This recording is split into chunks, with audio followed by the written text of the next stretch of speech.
절망 중에 마가복음입니다. 절망의 시기에 하나님께서는 이 마가복음을 통하여서 지금 눈에 보이는 이 절망적인 순간과 상황들이 너가 생각하는 것 같지 않다. 하나님은 이 상황 속에서도 새 일을 행하고 계신다. 이런 부분들을 마가복음을 통하여서 하나님께서 말씀하고 계십니다. 그래서 여러분들이 이 성경을 계속 읽어 나가시면서 오늘도 기도하시기 바랍니다. 하나님, 내게 말씀을 주시옵소서. 내게 메시지를 주시옵소서. 그렇죠? 하루하루 살아간다라는 자체가 참 녹록지 않고 때론 버겁기도 하고 이런 현실 속에서 어디론가 그냥 훌쩍 떠나버리고 싶은 그런 마음이 들 때가 많습니다. 근데 하나님이 말씀하십니다. 그런 지금 현실이 도망가서 될 것이 아니라 그 현실 속에서 내가 지금 너의 삶 속에서 내가 일을 하고 있다. 말씀 속에서 그런 이야기를 듣지 않으면요, 세상에서는 그런 얘기를 해주지 않습니다. 세상에서는 하나님 없는 사람들이 만들어낸 가치관과 소리를 계속 이야기해 주기 때문에 우리가 말씀에 귀를 기울이지 않고 세상에 귀를 기울이다 보면은요, 점점 그 세상의 가치관으로 내가 따라가게 돼 있습니다. 사실 가만히 있어도 우리는 죄인의 체질을 가지고 있기 때문에 하나님으로부터 멀어지는 선택밖에 못하는데, 심지어 우리가 말씀을 듣지 않으면 더욱더 그게 가속화될 것입니다.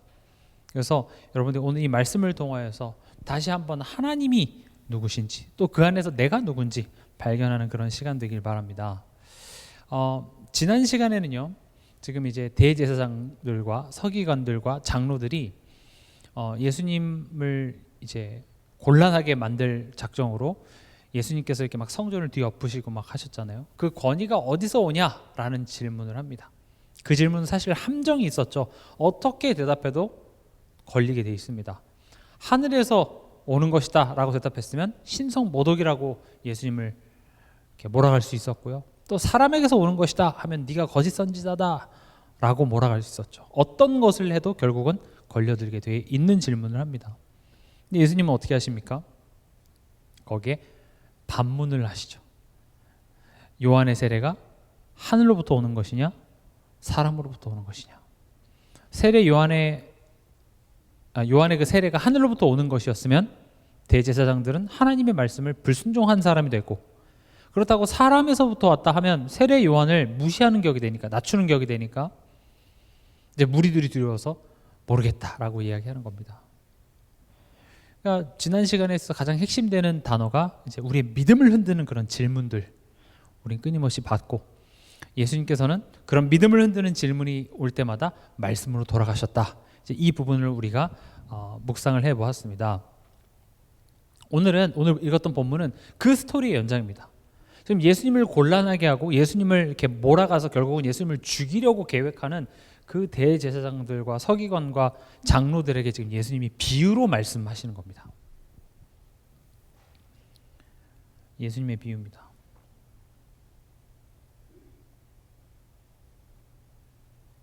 오늘 내용을 보면 어려운 내용은 아닙니다. 예수님이 어떤 한 이야기를 말씀하시는데 이제 등장인물이 한 사람입니다. 한 사람이 1절에 보면 포도원을 만들어, 이렇게 돼 있죠. 포도원을 만들었습니다. 그래서 그걸 누구에게 맡깁니까? 농부들에게 맡기죠. 그러니까 이 한 사람이 포도원을 만들어 산 울타리로 두르고, 그리고 집을 짜는 틀을 만들고 망대를 지어서 농부들에게 새로 주고 이제 타국에 갑니다. 2절에 보면 그 농부들에게 이제 맡겼으니까 포도원의 그 소출을 얼마 받으려고 누굴 보냅니까? 이제 종들을 보내죠. 근데 첫 번째 종은 어떻게 했습니까? 막 잡아 때려서 그냥 보냅니다. 또 그 다음 종을 보내니까 머리에 상처를 내고 능욕해서 보내고요. 그리고 이제 세 번째 종을 보내니까 죽이고, 또 계속 이 주인은요, 이 한 사람은 계속 종을 보냅니다. 근데 그때마다 죽이고 때리고 막 이렇게 하죠. 그리고 마지막 누가 등장합니까? 사랑하는 아들이 등장합니다. 이 한 사람의 아들을 이제 마지막으로 보냅니다. 그게 6절이죠. 이제 한 사람이 남았으니 곧 그가 사랑하는 아들이라 최후로 이를 보내며 이르되 내 아들은 존대하리라 하였더니. 그런데 어떻게 합니까? 농부들이 이제 아들이 왔네 하면서 작당을 하죠. 7절에 그 농부들이 서로 말하되 이는 상속자니 자 죽이자. 그러면 그 유산이 우리 것이 되리라 하고. 그렇게 해서 진짜 그 사랑하는 아들을 잡아 죽여서 포도원 밖으로 내던집니다. 그럼 이제 예수님이 이 이야기를 하시고 질문하는 거죠. 그렇다면 포도원 주인이 이제 어떻게 하겠냐? 내 아들을 죽였으니까 너네들한테 내가 상속해 줘야 되겠나? 네? 라고 하겠습니까? 아니죠. 그 농부를 진멸하고 포도원을 다른 사람에게 주리라. 이런 아리송한 이야기를 합니다. 근데 이 예수님의 이 비유는요, 이제 우리가 들었을 때는 좀 아리송하지만 대제사장들, 서기관들, 그리고 장로들이 들었을 때는 굉장히 찔리는 말입니다. 왜냐? 대제사장, 서기관들은 성경 전문가입니다. 지금 이 포도원은요, 이사야서 5장 7절에 이 포도원을 이스라엘에 비유하십니다. 그래서 알고 있습니다. 포도원 하면, 하나님이 지으신 포도원 하면 그게 이스라엘이라고 대제사장들은 모를 수가 없습니다. 그래서 포도원 얘기했을 때 그걸 이스라엘을 상징한다라는 걸 이미 알고 있죠. 그렇다면 여기서 한 사람은 누굴 의미할까요? 하나님을 의미하겠죠. 여기서 약한 농부들은 누굴 의미합니까? 종교 지도자들입니다. 그리고 이제 계속 종들을 보냈다 했을 때 그 종들은 누굴 연상시킵니까? 선지자들입니다. 그리고 사랑하는 아들은 누굴 의미하겠습니까? 예수님이겠죠. 지금 이 비유를 하는 겁니다. 이런 의미를 갖고 이 내용을 다시 보면 하나님이 포도원을 지어서 농부들, 즉 종교 지도자들한테 맡겼는데 40년 동안 부패하고, 그리고 그 성전 시스템을, 성전이라는 것은 하나님을 만나고 앞으로 오실 예수 그리스도를 상징하고 그 예수를 기다리기 위한 곳으로서 성전을 하나님께서 주셨는데, 그 성전에서 그 시스템을 자기네들이 자기 배를 불리고 자기 권위를 세우는데 그렇게 하는 데 있어서 이용해 먹었던 그런 종교 지도자들이었죠. 그럼 보세요. 예수님이 왜 비유로 말씀하셨을까요? 이게 굉장히 중요합니다. 왜 비유로 말씀하셨을까? 여긴 굉장히 깊은 의미가 있습니다. 예를 들어서 이제 개미와 배짱이 이야기 여러분 잘 아시죠? 요즘 뭐 중학생 애들은, 또 요즘 이렇게 학생 애들은 옛날 얘기를 하면 잘 모르더라고요. 개미와 배짱이가 뭡니까? 봄, 여름에 개미는 열심히 일을 합니다. 배짱이는 뭐 합니까? 옆에서 이렇게 뭐 바이올린을 키고 노래를 부르고. 그리고 이제 가을이 오니까 더 바빠지죠. 개미들은 계속 일을 합니다. 배짱이는 더 크게 울죠. 더 노래를 하고. 그리고 이제 겨울이 되니까 어떻게 됩니까? 개미들은 먹을 게 많은데 배짱이는 밖에서 먹을 게 없어서 얼어 죽었다. 이제 이 이야기잖아요. 그러니까 이제 우리 일반적으로 받아들이기에는 그렇게 성실하게 열심히 일하면 추운 겨울에 안 죽는다. 뭐 이렇게 볼 수도 있겠죠. 근데 이제 이 이야기를 그 예술인들, 음악인들이 들으면 굉장히 기분이 나쁩니다. 아니, 우리의 삶을 윤택하게 하는 음악인들은 일을 안 하는 건가? 이렇게 생각할 수 있겠죠. 실제로 돈을 더 많이 버는 사람이 누구예요, 요즘에? 가수들이 훨씬 많이 벌죠. 그러니까 이제 똑같은 비유도 어떤 사람이 듣느냐에 따라서 해석되는 관점이 되게 다릅니다. 마찬가지로 지금 오늘 이 비유에도 목적이 있습니다. 보세요. 하나님을 믿는 자와 믿지 못하는 불신자죠. 똑같이 비유를 들어도요, 믿는 자는 깨닫습니다. 그리고 돌이킵니다. 그래, 내가 그랬구나. 내가 그 예수님을 영접지 않았구나. 내가 예수님께 돌아가야 되겠구나. 이게 은혜 입은 자의 특징입니다. 비유를 들을 때 마음이 찔려서, 그럼 어떻게 하면 됩니까? 우리 사도행전 보면서도 많이 봤죠. 은혜 입은 자의 반응은 그래요. 근데 은혜 입지 못한 그 불신자, 하나님을 믿지 못하는 자의 마음은 어떻게 되냐? 완악함입니다. 12절에 보시면요, 그들이 예수의 이 비유가 자기들을 가리켜 말씀하신 줄 알고 자기 얘기인 줄 알았다니까요. 그럼 어떻게 해야 되겠어요? 그렇군요. 하나님, 우리가 그랬네요 하고 깨닫고 하나님께로 돌이켜야 되는데 어떻게 합니까? 잡고자 해요. 뭐야, 우리한테 얘기했어? 긁혀가지고 나를 긁네? 나에 대해서 얘기 안 해? 열받아 하면서 잡으려고 하는데 심지어 무리들이 두려워서 예수님을 그냥 두고 갑니다. 그러니까 은혜 입은 자와 은혜 입지 못한 차이는요, 의외로 간단합니다. 말씀을 들을 때 그래 맞아 저에게 내 얘긴데 맞아 내가 진짜 그랬지. 그래 나는 그래서 하나님의 도우심이 필요해. 그래서 나는 더욱더 말씀을 의지해야 돼. 내 메시지로 받아들이고 내가 자꾸 돌이킨다니까요. 근데 은혜 입지 못한 자들은요, 날 치시나? 왜 내 얘기하시지? 기분 나쁘네? 하고 오히려 말씀으로부터 더 멀어지는 선택을 해요. 이게 성경에서 말하는 빈익빈 부익부입니다. 은혜 없는 자들은요, 더 은혜로부터 멀어질 수밖에 없고요. 은혜 안에 있는 자들은요, 더 은혜가 풍성해질 수밖에 없습니다. 그러니까 뭐 학교에서나 학원에서나 특히 교회에서도 그렇고요. 어떤 이야기를 하면 들을 필요 없으신 분들이 오히려 더 많이 들어요. 예배 성공합시다라는 이야기를 예배 와 계신 분들이 듣죠. 그러니까 그분들은 맞아 내가 예배 더 해야지 하고 오히려 잘 들으시는 분들은 더 많이 들어요. 근데 사실은 오지 않은 분들이 들어야 되는데 그런 분들은 더 못 듣죠. 그러니까 이 비유라는 것을 통하여서 은혜 안에 있는 자와 은혜 안에 있지 않는 자가 갈리더라는 겁니다. 그럼 나도 한번 돌아보면 볼 수 있겠죠. 나는 그 말씀을 통해서 내게 주신 하나님의 말씀으로 깨달아지는가. 또 그 말씀이 내게 들렸을 때 사람이라는 게 그렇잖아요. 아무리 옳은 말을 해도 나의 어떤 허물, 나의 연약한 부분들을 누가에게 툭 건드리면 당연히 이게 보호 본능이 생겨요. 그렇죠? 내가 어디가 상처가 나고 아픈 데를 의사라 할지라도 거기를 건드리면 아야 하면서 이렇게 가리듯이 우리 어떤 마음의 상처라든지 과거의 어떤 그런 기억들이 어찌어찌 어떤 사건을 통해서 이게 건드려지면 우리는 당연히 이렇게 방어 기제가 발휘하게 돼 있습니다. 싫어. 나 약한 부분 보호받고 싶고 그런 걸 누가 건드리면 시험 들고 그렇게 된단 말이죠. 그럴 수는 있으나 결국 우리 마음속에서 성령 하나님께서 아니야. 다시 돌아와야 돼. 난 그걸 치유하기 위해서 왔어. 그렇게 깨달아서 결국은 내가 말씀 앞에 엎드리는 자리까지 갈 수 있는 것을 보고 은혜 입은 자라고 합니다. 이해가 되십니까? 말씀에 어떻게 반응하느냐, 그게 지금 내가 은혜 안에 있냐 은혜 안에 없냐. 물론 지금 당장 그렇게 못한다고 해서 그 사람이 은혜와 영영 상관없는 것은 아닙니다. 우리가 뭐 사도 바울이라든지 하나님의 그 시간표는 다 다르기 때문에 우리가 속단할 수는 없습니다. 저 사람 지금 말씀 못 들으니까 저 사람은 은혜와 상관없는 사람이네 라고 얘기할 수는 없습니다.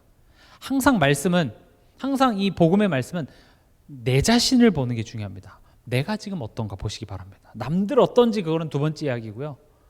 내가 지금 말씀에 어떻게 반응되어지고 있는지, 혹 내가 그 말씀에 굉장히 뭔가 이렇게 하나 걸려가지고 그것 때문에 말씀이 들리지 않는다? 그렇다면 난 지금 은혜가 필요한 때입니다. 여러분, 그렇게 은혜가 필요하고 내가 연약하고 힘들잖아요. 그거를 아빠한테 가서 이야기를 하셔야 됩니다. 하나님을 정말 아버지로 믿는다면 아버지한테는 불평을 할 수 있어야 돼요. 예를 들어서 아들이 다쳤습니다.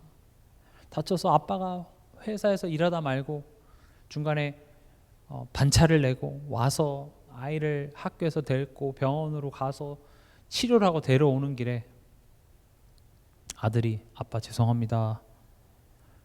그렇게 얘기하면 아빠 마음은 어떻게 했어요? 이게 뭐가 죄송한 거야? 당연히 아빠가 그래야지. 오히려 아빠 왜 이렇게 빨리 안 왔어? 그렇게 불평할 수 있는 게 아들입니다. 여러분들이 힘들고 어렵고 이런 거를 하나님께 이야기할 때 오히려 하나님은 그 기회를 통해서 그래 내가 네 아빠야 이거 얘기하고 싶으신 거예요. 나의 연약함? 알아요 하나님. 근데 하나님을 정말 아버지로 여긴다면 지금 내 마음속에 뭐가 힘들고 뭐가 짜증나고 뭐가 불평이고 이런 것들을 하나님께 이야기할 수 있어야 되는데 우린 이미 하나님이 내가 원하는 거 안 주니까 요만큼 삐져 있다고요. 그래서 무슨 문제가 생겨도 하나님한테 뭔가를 요구하기보다는 내가 알아서 할 거야. 그리고 그냥 내가 알아서 한다고요. 도와줄 거야? 안 도와줄 거지? 그럴 줄 알았어. 그렇게 하고 그냥 내 일을 하는 거죠. 우리 삶 속에 그런 힘든 순간, 어려운 순간이 있을 때마다 뭘 하시라고요? 하나님께 얘기하세요. 불평도 하나님께 하세요. 사람한테 불평하지 마시고요. 하나님께 불평하세요. 그리고 기도는 끝까지 하세요. 기도를 끝까지 하면 하나님이 그 기도를 통해서 내 생각, 마음을 바꿔주십니다. 뭐가 문제냐? 기도 몇 번 해보고 안 되네 하는 거죠. 기도의 궁극적인 목적은 결국 하나님의 뜻이 내게 맞춰지는 과정이 기도입니다. 근데 하나님은 그냥 이렇게 말하는 게 아니라 그래 뭐가 힘든데 뭐가 억울한데 이렇게 우리 기도를 들으시고 때로는 우리가 같이 씨름도 하시고 티격태격도 하시면서 결국 우리를 설득해서 하나님이 원하시는 그 자리까지 딱 가게 만드는 것이 기도라는 것에서 일어나지거든요. 근데 이제 우리 기도 몇 번 해보고 안 바뀌니까 안 되는 것 같으니까 기도하기를 멈추고 이제 뭘 합니까? 내가 역사하기 시작하죠. 그래서 기도의 응답이 없는 것처럼 보입니다. 기도의 응답이 없는 것처럼 보입니다. 기도의 응답받기 위한 조건은 하나밖에 없습니다. 자녀면 됩니다. 그리고 그 하나님께 끝까지 기도하시면 됩니다. 그럴 때 하나님께서는 이 모든 것을 너희에게 더하시리라고 약속하고 계십니다.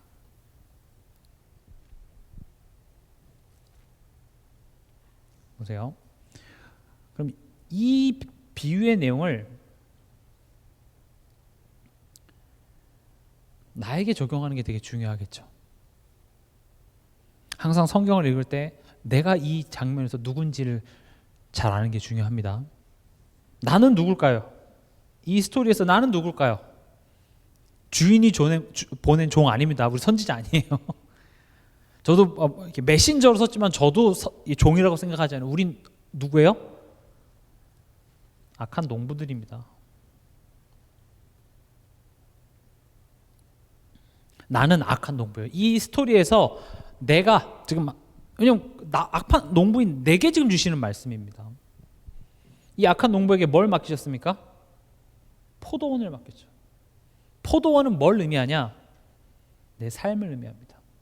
삶이라는 것은 내 몸도 될 수 있고요, 내 가족, 만남, 뭐 경제, 뭐 여러 가지 이런 것이 되겠죠. 포도는 하나님 되게 삶을 맡겼습니다. 또 포도는 뭘 의미하냐? 하나님과의 관계입니다. 우리에게 맡긴 겁니다. 언약적인 그 관계를 하나님께서 맡기신 겁니다.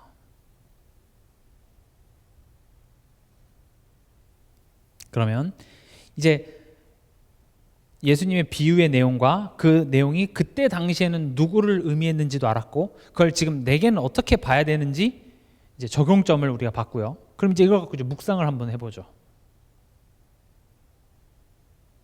중요한 건 이 부분입니다. 묵상을 하는 게 중요합니다. 제가 이번 주 1부 예배 때도 이제 좀 얘기하려고 하는데 돌아오는 1부 예배 때요.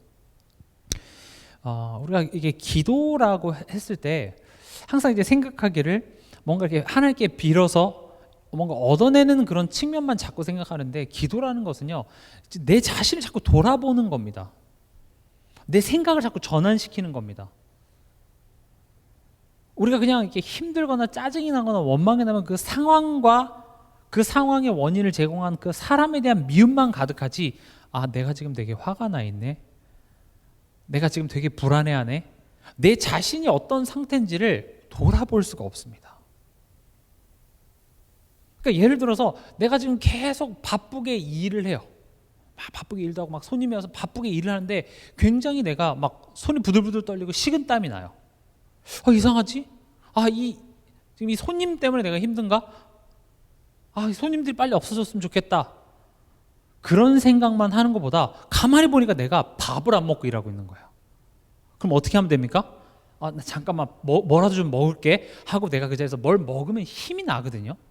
그러니까 우리가 이렇게 삶을 살아가고 신앙생활을 할 때도 이게 내 자신이 지금 뭔가 음식을 먹지 않아서 배가 고파서 지금 당이 떨어져서 이런가 보다라고 생각하지 못하고 그냥 이 눈앞에 보이는 상황들만 가지고 내가 지금 힘드니까, 내가 여유가 없으니까 하나님이 이것을 해결해 주기만을 바란다는 거죠. 기도라는 것은 그런 식으로 지금 내가 어떤 상태인지를 돌아보고 하나님으로부터 힘을 공급받는 겁니다. 운전하다가도 예를 들어서 굉장히 막 오늘따라 유난히 막 사람들이 막 끼어들고 그래서 막 욕이 나오고 화가 나오고 그 상황에서 기도를 한다는 것은 오늘 내가 좀 여유가 좀 많이 없네, 오늘 내가 좀 이렇게 화가 자꾸 나지, 이렇게 내 자신을 돌아보면서 다시 기억하는 거죠. 말씀을 기억하고 이번 주 강단에 사람이 뭐라고 말씀하셨지, 그렇게 해서 내 생각과 내 기분 이걸 자꾸 이렇게 전환시키는 게 기도고 그게 기도라면 기도를 많이 할수록 내게 되게 유익합니다. 우리가 이 정신 건강이 되게 중요하잖아요. 그렇죠? 의사들이 항상 하는 이야기가 뭡니까? 만병의 근원은 스트레스예요. 스트레스만 안 받아도요, 여러분, 우리의 삶이 완전 달라집니다. 스트레스 자체가 병이 되는 것은 아니나 그런 스트레스 때문에 우리는 어떤 보상 심리로 과식을 하기도 하고 자극적인 걸 찾기도 하고 수면도 무너지고 뭐 여러 가지거든요.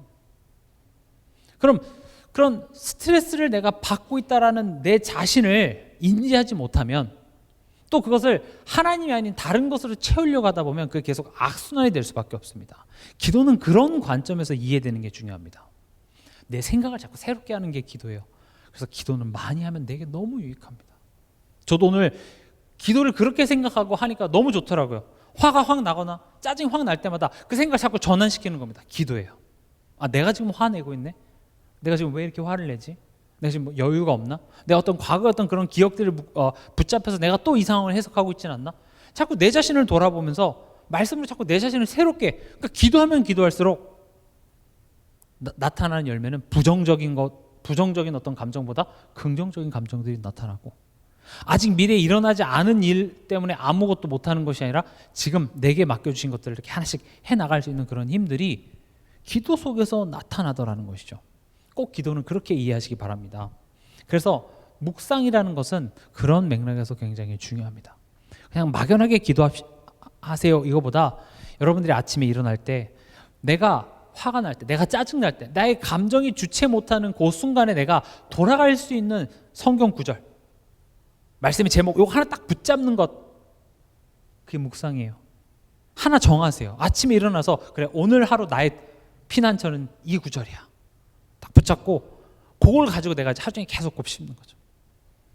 그렇게 곱씹다가 집에 돌아가는데 아들이랑 한바탕 빡 하고 나서 설거지하면서 그래, 오늘 나의 묵상의 내용으로 또 돌아오는 거예요. 누가 옳다 그르다 이야기하는 것이 아니라, 아, 내가 그렇구나, 내 자신을 돌아보고 묵상을 한번 해보겠습니다. 오늘 본문의 내용을 가지고 1절을 보면, 한 사람이 포도원을 만들어 산 울타리로 두르고 즙 짜는 틀을 만들고 망대를 지어서 농부들에게 새로 주고 타국에 갔다. 뭘 알 수 있냐? 하나님께서는 언제나 먼저 준비하시고 그것을 우리에게 맡긴다라는 겁니다. 우리는 뭐가 되는 거죠? 대리 통치자가 되는 겁니다. 관리자가 되는 겁니다. 우리 항상 착각하는 게 그거죠. 하나님이 준비하시고 하나님이 그것을 내게 맡겼다는 사실을 우리는 잊습니다. 이때부터 타락이 시작이 됩니다. 사실은 내 삶입니까? 내 몸입니까? 내 가족입니까? 내 아들, 내 자녀, 내 남편, 내 아내입니까? 내 시간, 내 돈이라고 생각합니다. 하나님이 준비하신 것을 내게 맡겼다는 생각, 굉장히 중요합니다. 결국 하나님이 만드시고 나를 위해 준비하시고 내게 맡겼다, 하나님을 알아야 됩니다. 또 통치자인 나를 아는 것, 이게 하나님을 알고 나를 안다라는 것이 그냥 지식적인 아는 게 아니라 하나님을 압니다, 그리고 저는 저를 압니다, 이거를 순종, 이렇게 얘기합니다. 순종이라는 것은 단순히 말을 잘 듣냐 안 듣냐의 개념이 아니라 하나님을 알고 나를 아는 겁니다. 선악과를 보면 선과 악을 알게 하는 나무의 실과에 무슨 독이나 나쁜 성분이 있었으면 하나님은요 그것을 못 먹겠을 거예요. 그렇죠? 적어도 그 선악을 알게 하는 나무의 실과에서 두리안 냄새가 나게 하면 안 먹을 거 아니에요. 두리안 냄새 맡아보셨습니까? 저는 두리안 쉽지 않더라고요. 먹어봤는데 뭐 잘 익은 이렇게 양파 맛도 나고 하던데, 두리안이 되던지 아니면 파인애플 같이 가시가 뾰족뾰족 나 있던지 아니면 밤송이처럼, 그럼 아예 건들지도 않았을 거 아니에요. 근데 선악과라는 것 자체가 애초에 이 안에 뭔가 나쁜 게 있으니까 먹거라 먹지 말라 이런 게 아니라 그것을 따먹지 않는 것 자체가 내가 만들고 내가 준비하고 내가 너에게 맡겼어. 너는 대리 통치자임을 기억해. 그걸 어떻게 기억하는 겁니까? 하나님 말씀하신 것을 순종하는 것으로 그것을 기억하는 겁니다. 이해가 되십니까? 이 모든 것 다 하나님께서 만드시고 하나님이 날 대리 통치자로 부르셨습니다. 내 위치를 안다라는 것이 하나님이 말씀하신 것을 순종하는 것으로 내가 이 땅에 왕 같은 존재로서 다 다스리고 이름도 정하고 하지만 하나님이 이 모든 것을 내게 맡기셨고 저는 관리자임을 기억합니다가 하나님 말씀에 순종하는 겁니다. 이해가 되시죠? 그러니까 순종이라는 것은 단순히 어겼냐 지켰냐의 내용이 아니라 관계입니다. 내가 누군지를 알고 하나님이 누군지 알고 순종한다는 자체가 하나님으로 말미암아 내가 살아갑니다라는 것을 아는 자만이 할 수 있는 게 순종이겠죠. 나는 그 하나님의 통치 아래 살아가고 있습니다라는 나의 자리, 나의 위치 이걸 아는 자가 순종을 한다고요. 근데 누가 순종을 못하냐? 내가 할 수 있어. 내가 하나님의 자리에 있고 내 인생 내 마음대로 할 거야. 내 계획대로 할 거야. 이런 사람한테는 순종이 나올 수가 없습니다. 그런 사람들은 뭘 합니까? 벌 받을까 봐. 내 계획대로 하나님 도와주시지 않을까 봐 순종하는 것이지 지금 성경에서 말하는 기쁨의 순종이라는 것은 그런 차원의 내용이 아닙니다. 기억하시기 바랍니다. 하나님이 만드시고 준비하시고 내게 맡기신 것입니다. 여러분들의 시간이 하나님이 여러분들에게 맡기신 시간입니다. 그래서 여러분들의 하루하루는 그냥 보내지 마시고 하나님이 그 안에서 나를 만들어 가시고 나의 믿음을 세워 가시기 위해서 내게 허락하신 하루임을 꼭 기억하시기 바랍니다. 도망가고 남 핑계 대는 것은 쉽습니다. 그러나 그 안에서 나의 부족한 부분들, 나의 연약한 부분들이 드러나고 그것을 마주해서 내가 예수 앞에 나와서 그것들을 살아내고 도전하고 하는 것은 어렵죠. 그러나 하나님께서는 그거 하라고 내게 오늘 허락하신 것입니다. 그것을 하지 않는다고 했을 때 결국은 그 맡기신 주인의 의도대로 살아가는 것이 아니라 내 마음대로 살아가는 것이 되기 때문에 주인은 그렇게 살아가는 내 인생에 축복을 해주실 리가 없습니다. 왜요? 축복을 안 해주시는 것은 단순히 말을 안 들었기 때문이 아니라 잘못된 길로 가고 있기 때문에 너가 잘못된 길로 가는데 내가 그것을 계속 축복해 주는 것은 오히려 그 길로 더 가라는 꼴밖에 안 되죠. 하나님의 돌이키심입니다. 두 번째 묵상의 내용입니다.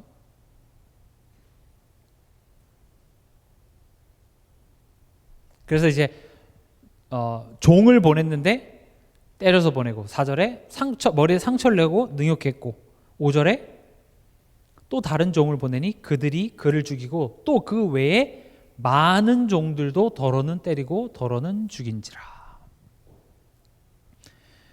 저 같았으면요 종 딱 한 명 보내고 때려서 보냈어? 이 새끼들 날 무시해? 우리 옛날에 그 청나라나 그 중국에서 이렇게 사신들이 오면 어떻게 했습니까? 황제 대접하듯이 대접을 했죠. 그래서 그 사신을 무시하는 것은 결국 누구를 무시하는 거예요? 황제를 무시하는 거기 때문에 무시하는 순간 전쟁이에요. 근데 지금 이 사람은 어떻게 했습니까? 많은 종을 보냈습니다. 끊임없이 부르신다는 겁니다. 농부들이 열매를 내놓지 않으니까 주인은 종을 보냅니다. 그 종을 때리고 모욕하고 죽이지만 하나님의 부르시면 한 번으로 끝나는 것이 아니라 포기하지 않으시고 계속 부릅니다. 이게 구약입니다. 구약의 그 긴 역사가 지금 이 한 문장에 다 들어가 있습니다. 종들을 보냈는데 그 종을 때리고 죽이고 근데 하나님은 거기에 개의치 않으시고 계속 종을 보내십니다. 얼마나 자존심 상하고 나를 무시하는 거겠어요. 근데도 하나님께서는 계속 보내시는 겁니다. 하나님의 목적은요 우리를 심판하는 것에 있는 것이 아니라 우리에게 영생을 주기 원하십니다. 우리를 살리시기 원합니다. 하나님은 여러분들 심판하기 원하지 않습니다. 돌아오게 하길 원합니다. 우리 인생에도 동일합니다. 하나님이 우리를 부르십니다. 어떻게 부르십니까? 말씀으로 부르십니다. 어떻게 부르십니까? 때론 우리의 양심으로서 하나님께서 말하실 때도 있습니다. 때론 어떤 상황과 만남을 통해서 나를 부르십니다. 돌아와. 하나님의 부르심으로 들리기 바랍니다. 내가 가려고 했는데 그 길이 막혔어요. 내가 뭔가를 계획해서 해보려고 했는데 내 뜻대로 돌아가지 않아요. 내가 한번 좀 사업을 잘해서 우리 가정을 좀 잘해보려고 하는데 이게 내 마음 같지가 않죠. 앞으로 막 경제가 막 더 어려워지고 막 하는 그런 상황 속에 뭐 열심히 안 사는 사람이 있겠습니까? 근데 상황이 내 뜻대로 되지 않을 때 우리는 어떻게 합니까? 아, 하나님이 나를 부르고 계시는구나 라고 생각하지 않고 더 열심히 하나님을 등지고 더 세상을 향해 달려가죠. 그게 우리의 모습입니다. 그런데 감사한 것은 하나님이 우리에 대해서 오래 참으신다는 겁니다. 그 구약의 수많은 역사가 뭘 증명하냐? 하나님은 오래 참으셨다는 겁니다.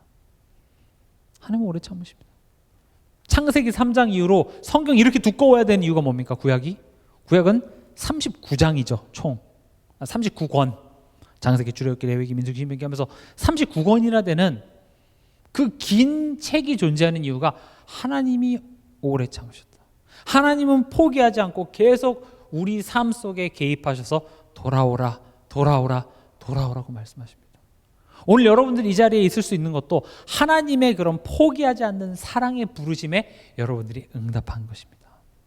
볼지어다 내가 문 밖에 서서 두드리노니 누구든지 내 음성을 듣고 문을 열면 내가 그에게로 들어가 그는 나로 더불어 먹고 나는 그와 더불어 먹으리라.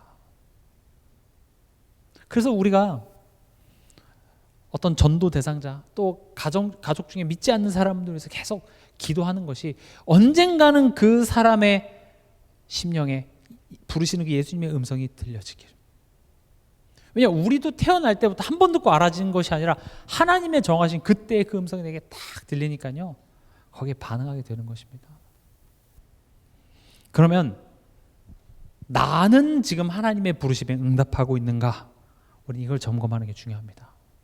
지금 믿지 않는 내 가족이라든지 주변 사람들 이야기하기 이전에 나는 그렇다면 오늘 하루 하나님의 부르심에 나는 응답했는가? 심지어 하나님 나를 지금 부르고 계신다는 사실에 내가 인지를 하고 있었는가? 이런 부분들 한번 돌아봤으면 좋겠어요. 그래서 말씀으로 하나님 우리를 부르신다라는 것은 우리가 기본적으로 알고 있으니까요. 때론 내 마음에 양심을 이렇게 찔리는 그런 것들이 있죠. 또 어떤 상황이 좋은 상황도 있을 수 있겠으나 또 좀 안 좋은 상황들 그런 상황도 있을 수 있겠고요. 또 만남 사람들과 어떤 관계 속에서 좋은 만남도 있겠지만 나를 힘들게 하고 나를 어렵게 하고 나를 억울하게 만드는 그런 만남 속에서도 그것을 가지고 하나님은 나를 부르신다는 것입니다.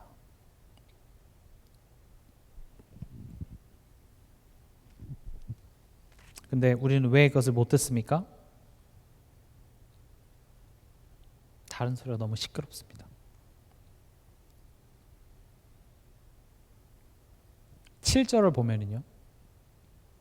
이제 사랑하는 아들을 보내니까 7절에 농부들이 뭐라고 얘기하냐? 그 농부들이 서로 말하되 이는 상속자니 자 죽이자. 그러면 그 유산이 우리 것이 되리라. 맞습니까 이게? 논리적으로 안 맞잖아요. 거짓말이잖아요. 그렇죠? 여태까지 지금 이 포도원 자체가 얘네 것도 아니고 그 원주인이 세를 줘서 맡긴 거예요. 그리고 거기에서 나온 것들을 이제 줘라 했는데 그 종을 계속 죽이고 마침내 아들을 보냈단 말이죠. 그럼 아들까지 보냈네. 야 우리 빨리 가서 빌자. 잘못되다고 하자. 이제라도 살려달라고 목숨만 살려달라고 하자 해도 시원찮을 판에 이상한 이야기가 나오죠. 뭐라고 얘기 나옵니까? 저 아들을 죽이자. 상속자니까 죽이자. 그러면 그 유산이 우리 것이 되리라 하고. 거짓말입니다. 창세기 3장에 정령 죽지 아니하니라. 너희가 그것을 먹는 날에는 하나님과 같이 되어 선악을 알 줄 하나님이 아심이라. 거짓말입니다. 우리에게 있어서 다른 소리라는 것은 이렇게 말도 안 되는 소리입니다. 아들을 죽이면 그 주인이 그래 내 아들이 죽었으니까 내가 너네들한테 상속 그걸 줄게. 말이 됩니까? 오히려 그건 말이 안 돼. 그 틀린 이야기야. 심판할 거야. 이렇게 나오는 것이죠. 내 안에 내면의 소리가 있습니다. 이번 주 1예배 때도 말씀드렸죠. 인간은요, 사람은 소리에 영향을 많이 받습니다. 내 주변의 사람들의 영향을 많이 받아요. 그래서 무슨 소리를 듣느냐가 결국 서서히 이게 내 가치관이 됩니다. 그래서 내가 어떤 세상의 미디어라든지 또 어떤 그 사람들, 비슷한 부류의 그런 사람들과 계속 이야기를 하다 보면요, 그 소리에 내 생각, 내 주관이 알게 모르게 물들게 돼 있습니다. 갑자기 이제 뭐 초등학교에서 중학교 가던 중학교 올라가는 내 자녀가 갑자기 욕을 하기 시작한다. 그건 내 자녀가 태어날 때부터 쌍시옷을 달고 다녀서 욕을 잘하는 게 아니라 욕을 하는 친구들과 어울리다 보니까 자기도 모르게. 저도 원래 욕을 잘 안 했거든요. 근데 군대 갔다 오니까 운전하면서 욕이 나오더라고요. 욕이 나오고. 그냥 군대 있을 때 그냥 그 한 문장에 욕이 계속 들어가니까 저도 모르게 그 욕이 돼요. 또 군대 계속 있다 보니까 그 군대 말투라는 게 또 배워지죠. 그런 것처럼 우리가 지금 내가 가장 이렇게 걸리고 하나님이 가장 예수보다 더 귀한 것이 없다라고 말은 하지만 내 마음속에 그래도 되어지는 그 부분이 사실은 내가 그만큼 그것을 가치 있다고 여기는 세상의 소리에 내가 많이 노출되어서 그렇습니다. 이렇게 막 드라마 많이 보시죠. 드라마 많이 보다 보면은 거기 막 주인공들이나든지 이렇게 보다가 내 남편 보면 오징어가 이렇게 한 마리 이렇게 옆에 있다고 얘기를 하더라고요. 그러니까 우리가 이제 그런 세상의 것들을 자꾸 보면 그런 것들이 알게 모르게 내 기준이 돼서 내가 불행해지는 거예요. 우리가 불행한 이유는 뭔지 아십니까? 우리가 불행한 이유는 나보다 잘 사는 사람이 있어서 그래요. 다른 게 내가 진짜 지금 이 상황 자체가 힘들어서 불행한 게 아니라 나보다 편한 사람이 있어서 내가 불행하게 느껴져요. 어떤 목사님이 그런 이야기를 하시더라고요.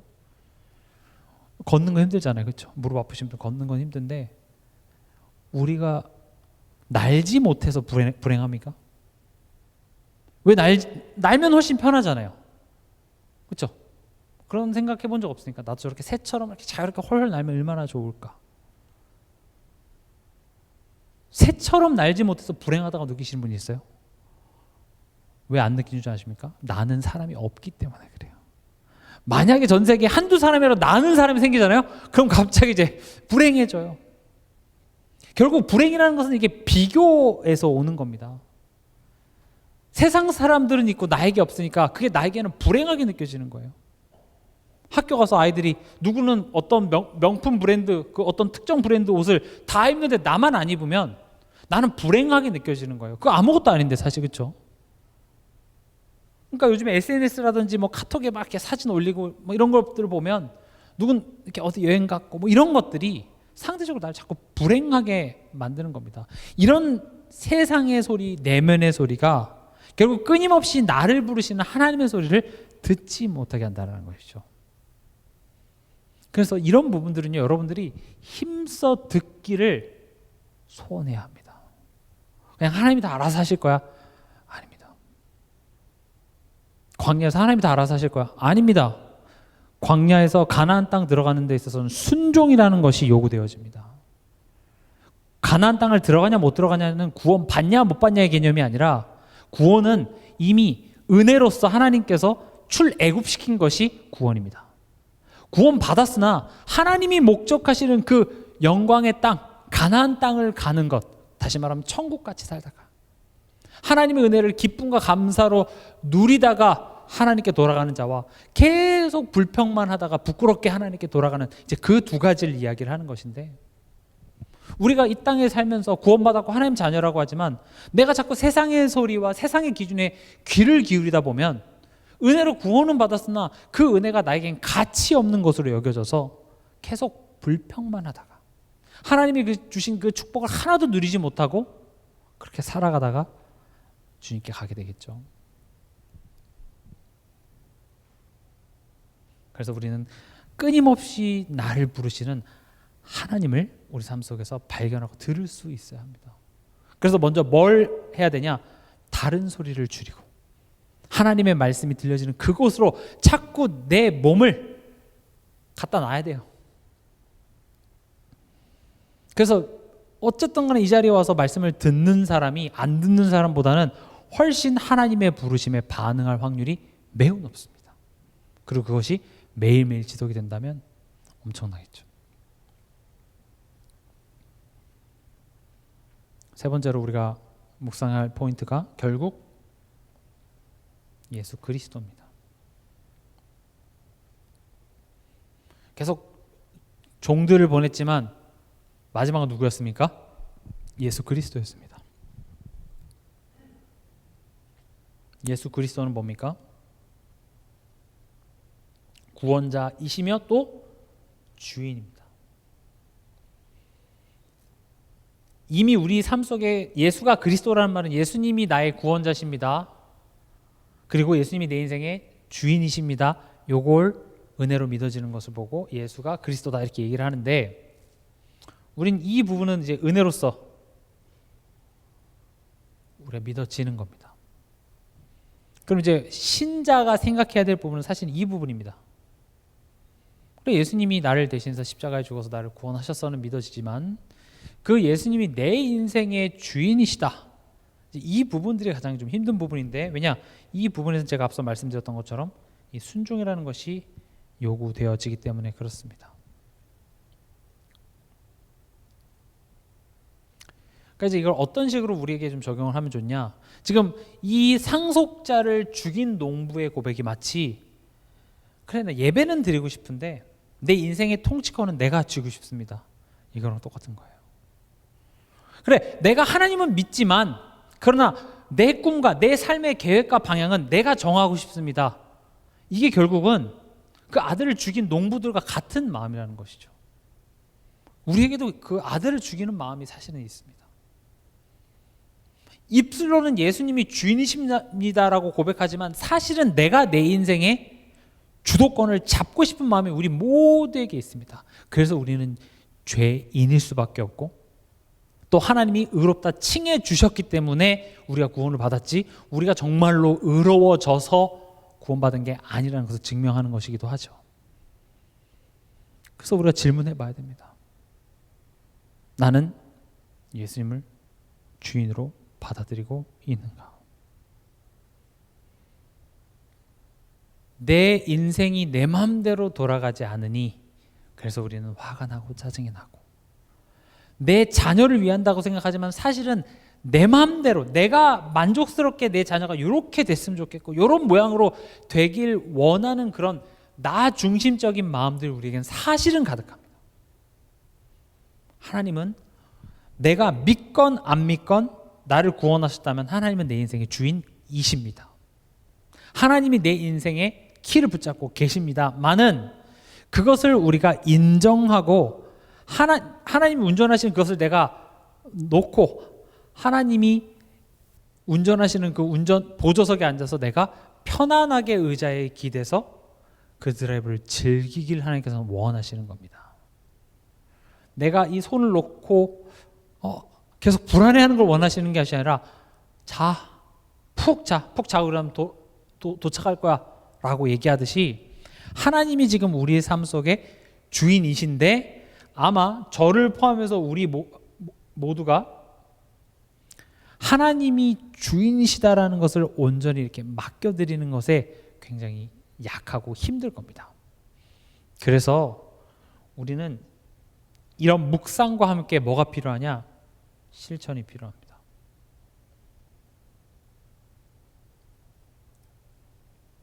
좋은 메시지를 많이 들어. 그럼 어떻게 하라고요가 우리가 항상 이 질문이 되죠. 그럼 뭐 어떻게 하면 되겠습니까? 예배입니다. 너무 식상한 내용이지만 너무 중요합니다.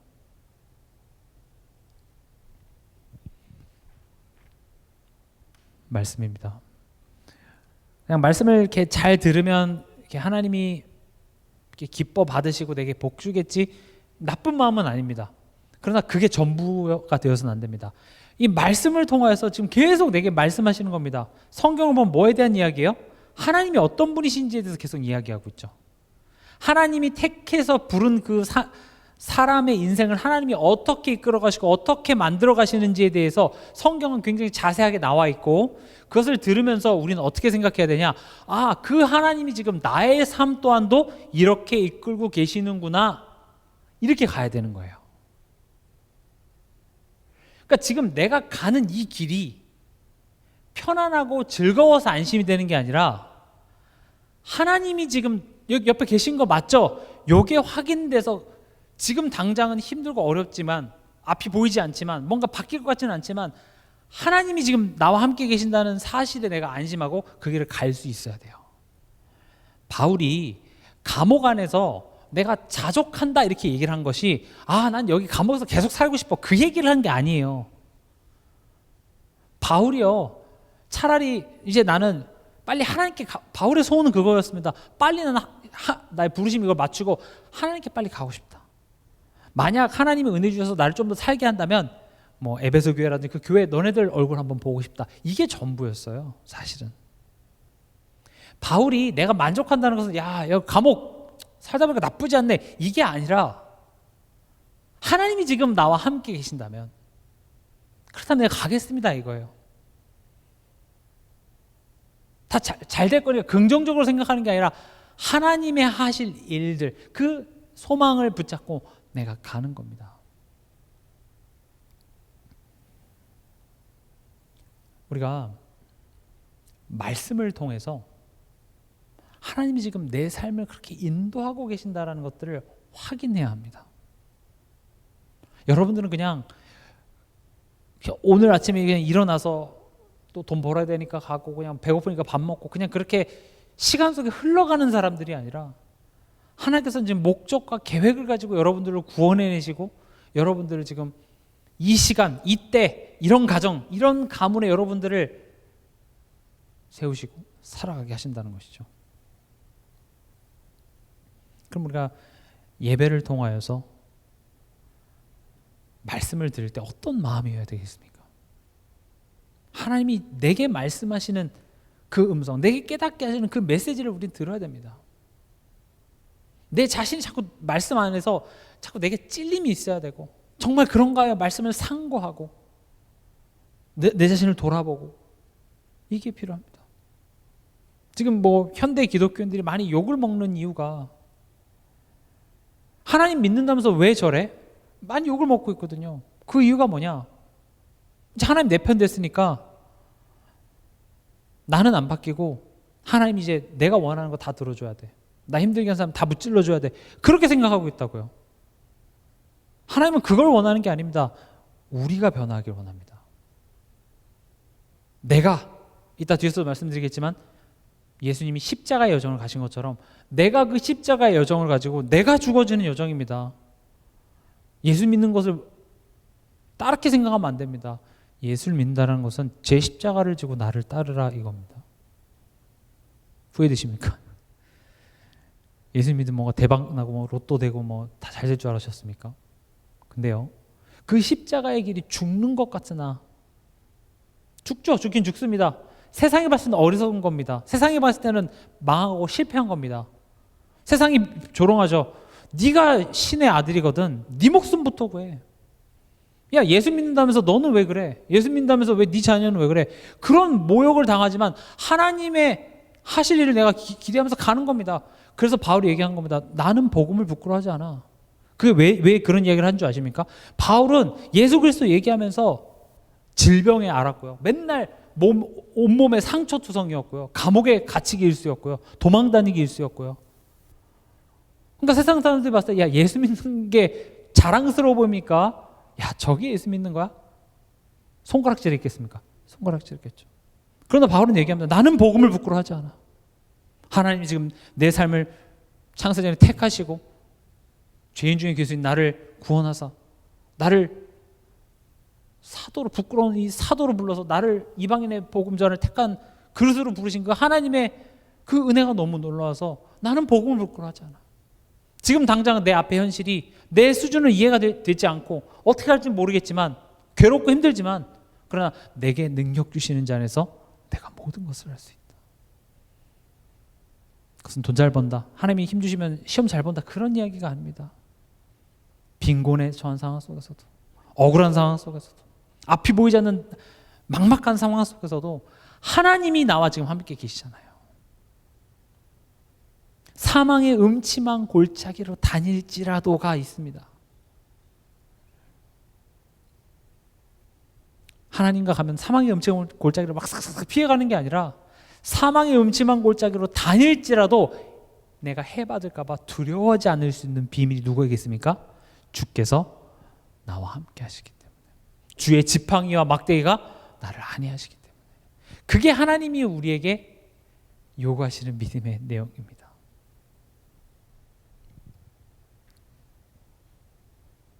예배를 통하여서 하나님이 주시는 그 음성을 여러분이 듣고 나의 믿음이 그렇게 자라나길 바랍니다.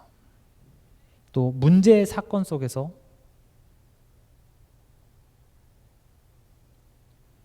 나를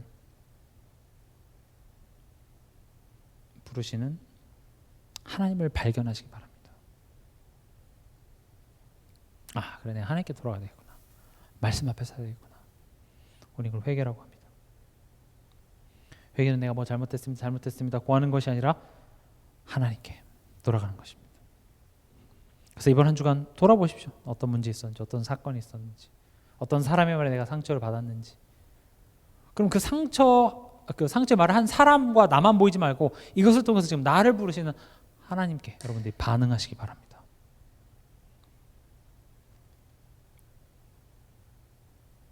그리고 예수 그리스도를 의지한다. 이것을 첫 번째로 십자가에서 하신 일을 기억한다는 말입니다. 십자가 바라봐라, 예수 바라봐라. 이 말은 십자가에서 하신 일 뭐죠? 죽음의 권세 잡은 자 마귀를 멸하셨습니다. 또 뭐 하셨습니까? 죄와 사망의 법에서 우리를 해방하셨습니다. 그럼 십자가에서 예수님께서 마귀의 일을 멸하셨기 때문에 내가 사단에게 속을 필요 없다는 사실, 이미 박살나버린 그 사단에 내가 또 종로로 살 필요 없다는 사실을 내가 십자가 앞에서 기억하는 겁니다. 내가 죄인의 모습으로 다시 돌아갈 필요 없다는 것을 기억하는 겁니다. 죄가 뭐라 그랬죠? 죄는 하나님 없음입니다. 하나님 없는 자같이 굴고 있는 나의 모습이 발견되어져서, 그래, 나는 더 이상 하나님 없는 자같이, 불신자같이 지금 이 상황을 바라볼 필요 없지, 이렇게 깨달아지는 것이 십자가를 기억하는 거고 예수를 바라보는 겁니다. 그냥 그리스도 이 말만 외치는 주문이 되는 것이 아니라, 지금 내가 또 마귀의 그 속임수에 내가 또 흔들리고 있구나를 깨닫고, 그래, 예수 그리스도께서 마귀를 멸하셨는데, 이미 승리하셨는데 꺼져라 하고 나는 그 예수 그리스도 바라보고 오직 하나님만을 섬기는 그 자리로 갈 수 있는 것, 이게 십자가에서 하신 일을 기억하는 것입니다. 죄인의 자리에 서지 않는 것입니다. 염려, 걱정이 내 마음과 감정을 엄습할 때, 맞아, 내가 지금 하나님을 못 믿고 있구나, 하나님이 하실 일을 기억하는 겁니다. 말씀 속에서 한 인생 가운데 하나님이 하신 일들을 또 내게 들려주면서, 그래, 맞아, 지금 하나님이 그렇게 일하고 계시지. 그 하나님이 요셉과 함께 하셨던 하나님, 아브라함과 함께 하셨던 그 하나님이 지금 나의 삶도 함께 하고 계심을 믿습니다. 이 십자가의 사진을 기억하는 겁니다. 또 예수님을 의지한다는 건 뭡니까? 기도하는 것입니다. 예수 그리스도의 이름으로 기도합니다.